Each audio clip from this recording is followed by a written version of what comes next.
ලස්සනට මේ වැඩසටහන කරලා අද රණවිරු සමරු උත්සවය බලහට ප්‍රදේශයෙන් ලස්සනට උදැසන සංවිධානය කටයුතු කරලා අද දවසම විරෝධාර රණවිරුවන්ගේ වෙනමක තබාගෙන අපි දවසම අවස දක්වා මේ ස්ථානයේ රැඳී සිටිනවා.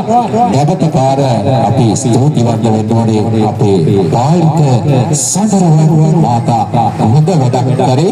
ඒ වගේම විරෝධාර රණවිරුවන් වෙනුවෙන් සියලු දෙනා එකතු වෙලා විරෝධාර රණවිරුවන්ට අපි උත්තමාචාරය අපි ලබා දෙන්න ඕනේ. අද අපි පලාකොඩ ප්‍රදේශයේ තමයි එකතු වෙලා ඉන්නේ.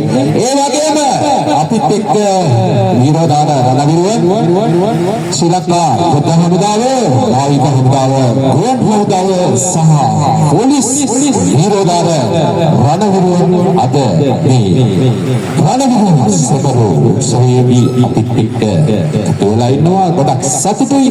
ඒ වගේම එයාලගේ ඥාතිනුත් උදෑසනම චූටි දරුවෝ අපේ ජාතික කොඩිය යාගෙන මේ ස්ථානයට ඇවිල්ලා හොඳ විරෝධාර රණවිරුවන්ට අත්ත වශයෙන්ම හොඳ සහයෝගයක් දුන්නා චූටි පුතාලා. එයාලට අපි ස්තුතිවන්ත වෙන්න ඕනේ. අද මේ වැඩසටහන ලස්සනටම විරෝධාර රණවිරුවන් සහ අපේ විශේෂයෙන් අපි කියන්නේ අපේ බලාගොඩ පැටල් ස්ථානාධිපති වර්ණසූරිය මහතා අපිට ගොඩාක් සහයෝගයක් අපිට අද දවසේ ලබා දුන්නා. එයාටත් අපි ස්තුතිවන්ත වෙන්න ඕනේ.